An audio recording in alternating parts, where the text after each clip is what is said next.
स्वागत है साथियों, मैं आपके साथ मुस्तफा चौधरी और मेरे साथ लोकेश सलालपुरी जी हैं। आप लोग परिचय के मोहताज नहीं, बार बार समय समय पर मेरे साथ एनालिसिस करते रहते हैं, चुनाव से पहले और चुनाव से बाद में। लोकसभा चुनाव का बहुत बार एनालिसिस किया, सीट वाइज एनालिसिस किया और आंकड़े भी बताए, एनालिसिस किया, एग्जिट पोल भी किया और बहुत सही भी निकला। लेकिन हरियाणा चुनाव से पहले, हरियाणा चुनाव के दौरान जिस तरह से लोकेश सलालपुरी जी ने दावा किया था कि हरियाणा राज्य में कांग्रेस की आंधी नहीं तूफान है, और लोकेश जी ने कहा, तमाम एग्जिट पोल ने 5 तारीख के बाद जैसे ही वोटिंग समाप्त हुई, सभी न्यूज चैनलों ने कांग्रेस की सरकार बनती दिखाई थी, पूर्ण बहुमत की कांग्रेस की सरकार, और 70 तक सीटें बहुत से न्यूज चैनलों ने दी थी। लेकिन हुआ उलट, 37 पर कांग्रेस और 48 पर भारतीय जनता पार्टी पहुंच गई और तीसरी बार लगातार हरियाणा राज्य में भारतीय जनता पार्टी ने सरकार बना ली। लोकेश जी, बहुत बहुत स्वागत है। बहुत बहुत धन्यवाद मुस्तफा भाई आपका। तो इस बार तो बिल्कुल उलट हो गया काम। हाँ, बिल्कुल उलट हुआ। कहाँ चूक हुई आपसे? नहीं, चूक मुझसे नहीं हुई, मुझसे कोई चूक नहीं मानोगे? मैं चूक इसलिए नहीं मानता कि हम लोग कोई चीज बताते हैं, चाहे आप भी उसमें, आप भी बतौर पत्रकार फील्ड में जाते हैं, जो आपको दिखाई देता है जी, आप वही बताते हैं। ऐसा तो नहीं आपको दिखाई कुछ और, जरा बताएं कुछ और। तो मैं अकेला नहीं था, दुनिया भर के जितने समीक्षक थे, वो खुद बीजेपी, खुद कांग्रेस, पॉलिटिकल पार्टी, सारे पत्रकार, सारे विशेषज्ञ, हर आदमी यही कह रहा था कि वहां कोई सरकार ना बनने की गुंजाइश ही नहीं है। यहाँ तक के अगर मैं गंगू में भी किसी से पूछता था, जो बीजेपी के समर्थक थे कट्टर, भाई हरियाणा में क्या हो रहा है, कहने सरकार कांग्रेस की बन जाएगी जी, और शायद यूपी में भी इस बार सरकार भाजपा की ना रहे, यहाँ तक की बात थी। तो फिर ये परिणाम, यूपी की तो अभी बहुत टाइम पड़ा, 2027 में, तो वैसे भी बाबा जी एक बात बताइए, तो ये परिणाम जो आए हैं सबके लिए शॉकिंग है, आश्चर्यजनक है, क्योंकि किसी को इन परिणामों की उम्मीद नहीं थी। फिर ऊपर से क्या हुआ कि चुनाव के रिजल्ट से 2 दिन पहले नायब सैनी जी का एक बयान भी आया कि आप चिंता मत कीजिए, हमारे पास सारी व्यवस्थाएं हैं। तो सारी व्यवस्थाएं, और उसके बाद में चूंकि 70 साल में पहली बार ये हुआ मुस्तफा भाई कि किसी राष्ट्रीय पार्टी ने पहली बार ये कहा कि हम इन चुनाव के नतीजों को अस्वीकार करते हैं। हमेशा ये होता था कि जनता की आज्ञा सिरधारी है, हम सम्मान करते हैं और विपक्ष में बैठ के ये करेंगे वो करेंगे, सारी बात बोलते रहते थे। पहली बार ये हुआ है किसी पार्टी ने खुलेआम कहा कि हम इन चुनाव के नतीजों को स्वीकार नहीं करते, हम इनको प्रोटेस्ट करेंगे, और वो शुरू भी हो गया। अब देखना, आप अभी 1-2 दिन और लगेगा, शायद सुप्रीम कोर्ट जा रहे हैं, पहले चुनाव आयोग के पास जा रहे हैं, कांग्रेस ने क्लियर करते हैं, उनके पास प्रूफ भी है, जैसा कि वो बता रहे हैं। लोकेश जी, ये तो ड्रामा हर चुनाव के बाद होता है, इसके बाद तुरंत होता है, ईवीएम पर ठीकरा फूटता है, चाहे वो अखिलेश यादव हो, कांग्रेस हो या अन्य पार्टी। जब भारतीय जनता पार्टी हार जाती है तब कोई ऑब्जेक्शन नहीं उठता, और जब भारतीय जनता पार्टी जीत जाती है तो फिर ईवीएम का ठीकरा हर बार फूटता ही है। देखिए, ईवीएम का ठीकरा तो वास्तव में हर बार फूटता है, आडवाणी जी ने शुरू किया था 2004 में, कोई बड़ी बात नहीं। लेकिन इस बार एक अलग चीज हुई है, इस बार चुनाव के नतीजों को अस्वीकार किया है। ये तो कहा कि ईवीएम का असर होता है, हर बार पहले भी कहते रहे, लेकिन किसने ये नहीं कहा चुनाव के रिजल्ट को स्वीकार नहीं कर रहे। ये तो बौखलाहट है। बौखलाहट नहीं होती है, आप इसको शायद आप लोकतंत्र, भारत के लोकतंत्र में इस बात की गंभीरता नहीं समझ रहे हैं। अगर कोई राष्ट्रीय पार्टी बयान दे रही है कि हम चुनाव के नतीजों का अस्वीकार करते हैं, तो इसका मतलब कोई गंभीर स्थिति जरूर सामने आई है। बहुत चीजें हमें नहीं पता होती, वो लोग जानते हैं। सिर्फ फुटबॉल उनकी खुद की पार्टी के अंदर थी, हुड्डा बनाम सैलजा, ये कुछ फुटबॉल तो भाजपा के अंदर भी इतनी जबरदस्ती कौन कह रहा नहीं थी, उन्होंने रिकवर किया। कवर नहीं, अगर यही परिणाम अगर भाजपा के खिलाफ चले जाते तो यही मीडिया सारी चीख चीख के कहती कि भाजपा ने फला किया, भाजपा के अंदर ये कमियां थी, भाजपा के अंदर ये कमियां थी। लोकेश जी, उन कमियों को भाजपा ने समय रहते सुधार किया ना। मैं कह रहा हूँ कि सुधार करने के बावजूद भी अगर किसी वजह से पहले भी सुधार करने की, ऐसा नहीं कोई पॉलिटिकल पार्टी समय रहते सुधार करने की कोशिश नहीं करती, लेकिन अंतिम परिणति रिजल्ट के बाद होती है। असली जो खिलाड़ी रिजल्ट होता है किसी भी चुनाव का, ये रिजल्ट अगर भाजपा के खिलाफ चले जाते तो आप सारी मीडिया ये कहते कि भाई बीजेपी ये नहीं कर पाई, बीजेपी ये नहीं कर पाई, बीजेपी की ये कमी थी, ये पहलवान का उसका एजिटेशन का परिणाम है, ये किसान एजिटेशन का परिणाम है, ये फला चीज का परिणाम है, ये सब चीजें सामने आती। लेकिन चूंकि वहां सरकार भाजपा की बनी तो सारी कमियां कांग्रेस की हैं।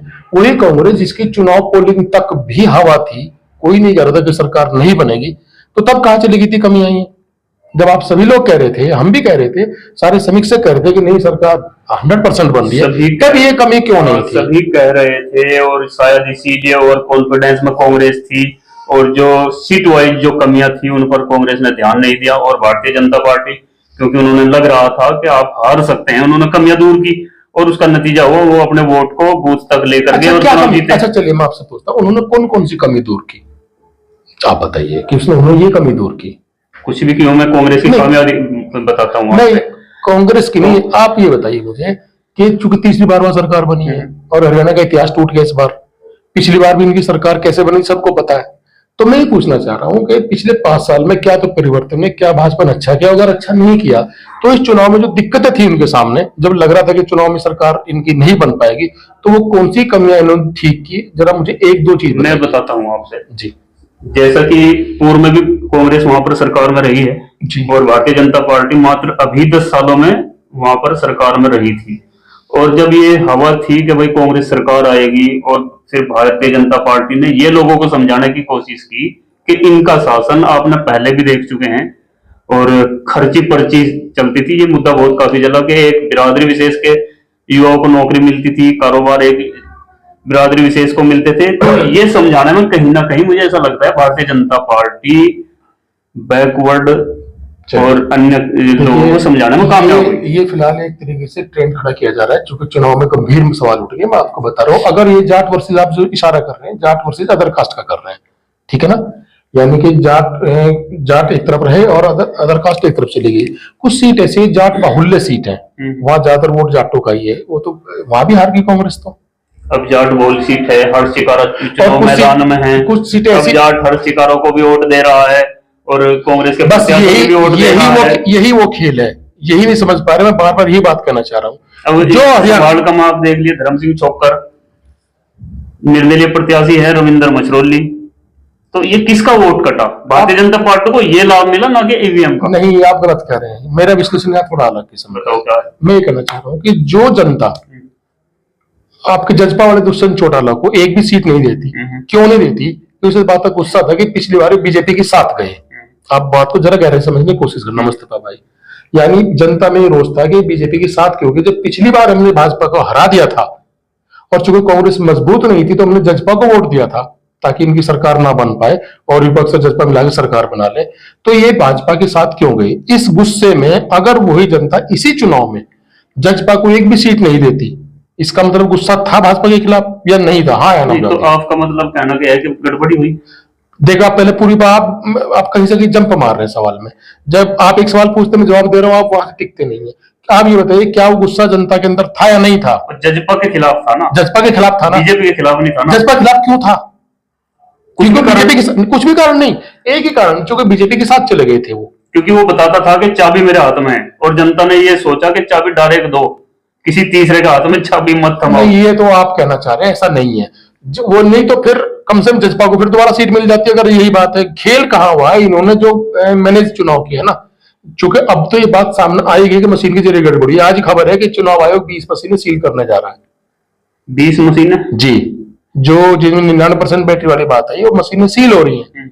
सील होंगी तो बहुत सारी चीजें सामने भी आएंगी। अब जरा रुकिए, इसका रिजल्ट में कुछ और चीजें सामने आएंगी। हालांकि कुछ अभी संभावना ये सुप्रीम कोर्ट मैटर पक्का जाने वाला है। अब तो क्लियर हो गया, क्योंकि पहली बार मैंने चुनाव के बाद ये होता है। नहीं, कभी नहीं होता, इस लेवल पे नहीं होता। मशीन को लेकर इतना बड़ा बाउंडर कभी भी नहीं। 2022 के विधानसभा चुनाव में उत्तर प्रदेश के अंदर भी एक चर्चाएं थी कि वोट काटा गया या बढ़ाया गया, इस तरह का कुछ मैटर था, और वो सुप्रीम कोर्ट गया।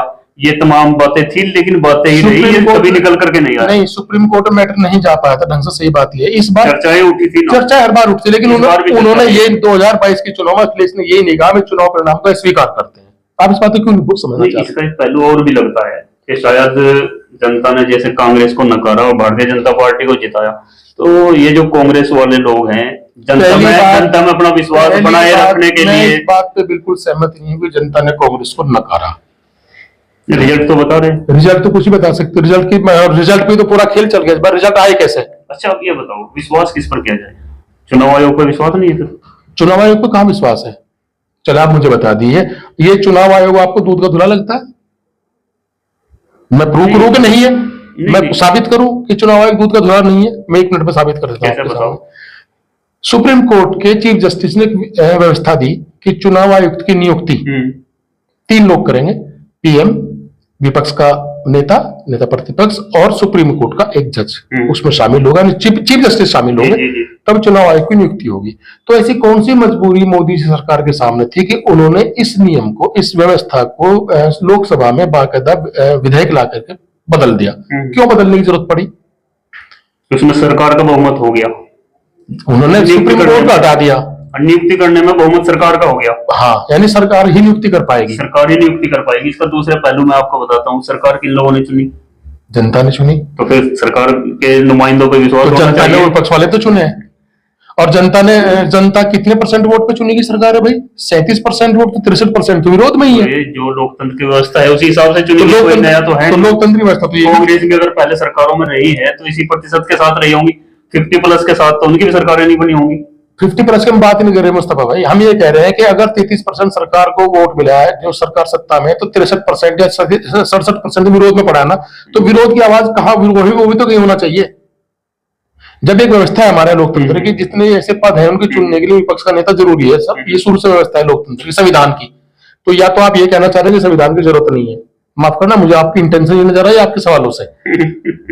क्या संविधान की जरूरत नहीं है? हाँ है ना? नहीं, आपके आंकड़े अगर फेल हो गए आंकड़े तो फेल- अब आप आंकड़े मेरे फेल नहीं हुए, आंकड़े मेरे फेल नहीं हुए। किसके हुए? आप ये सुनना नहीं चाह रहे कि आखिर आंकड़ों में गड़बड़ कहां से हुई है?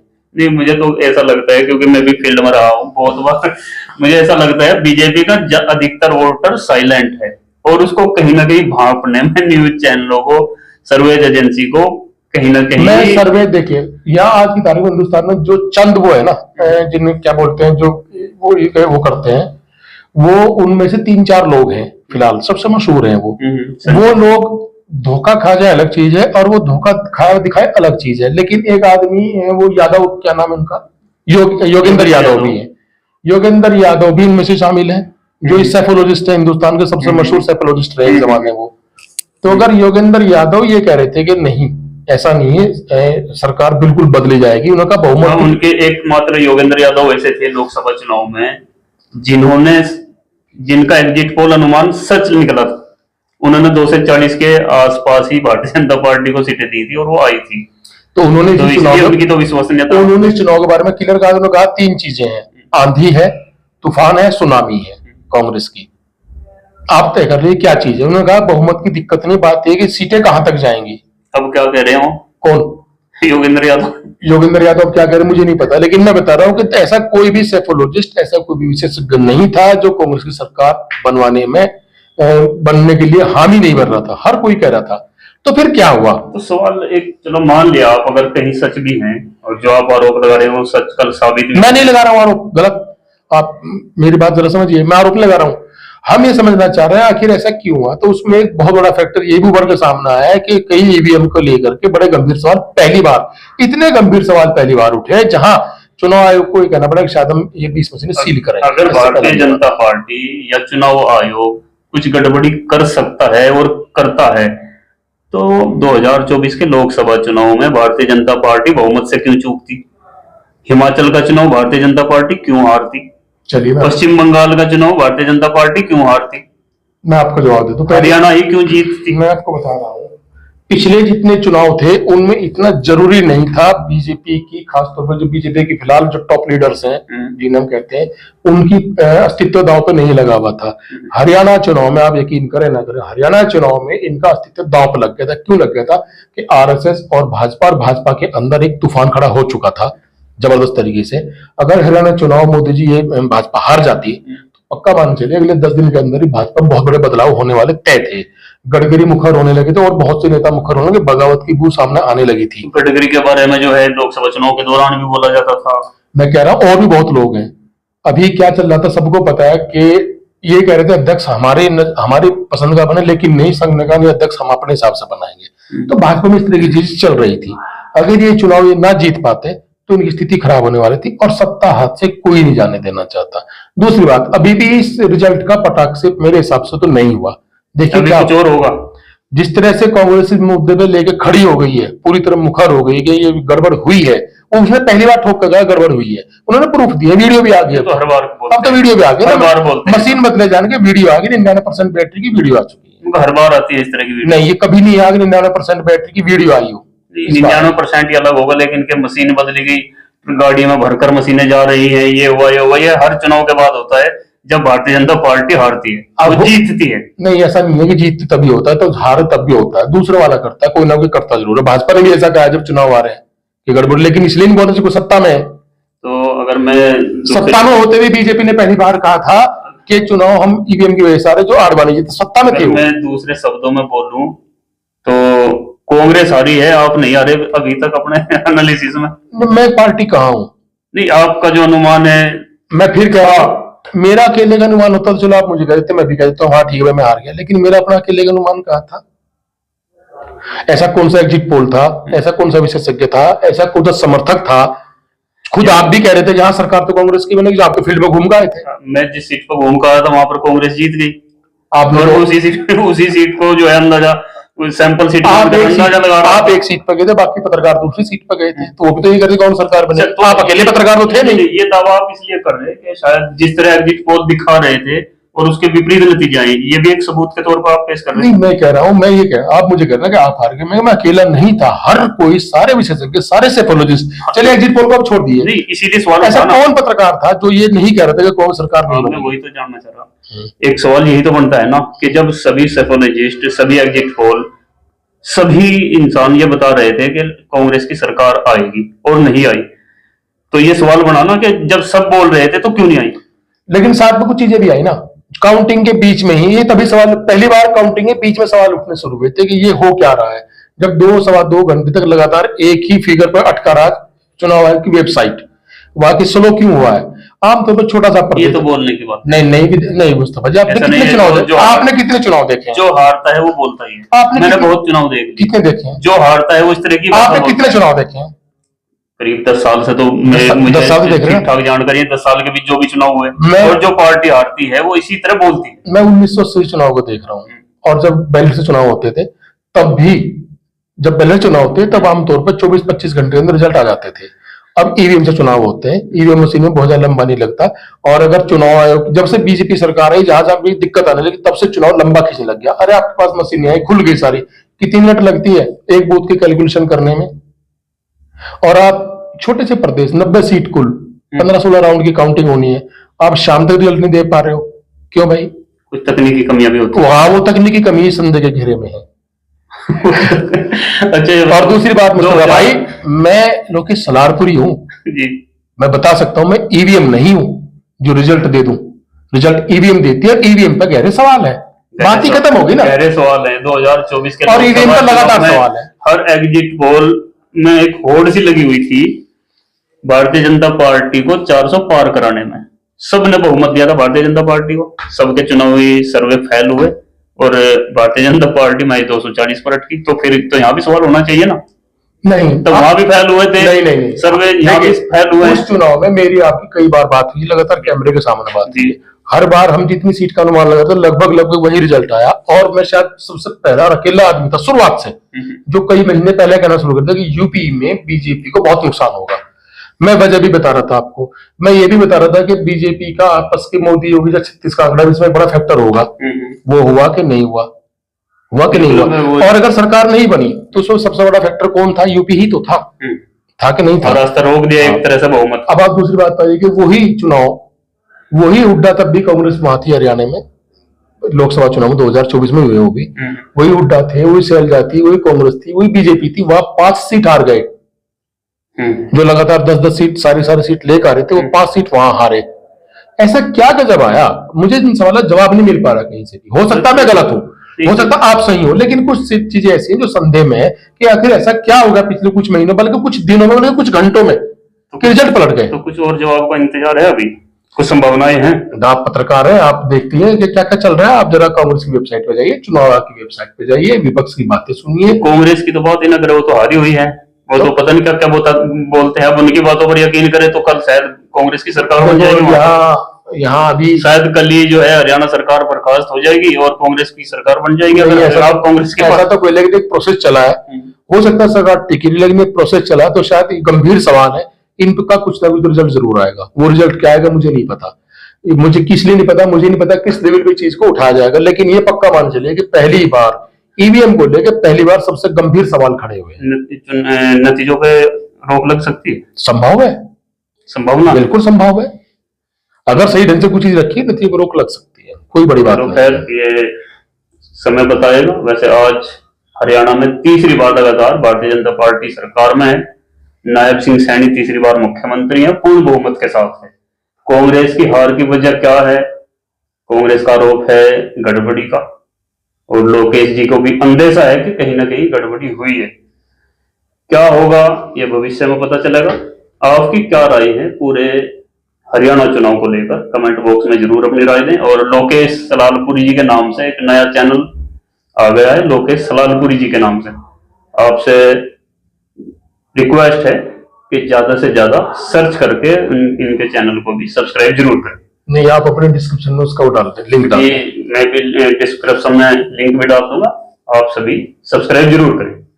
धन्यवाद।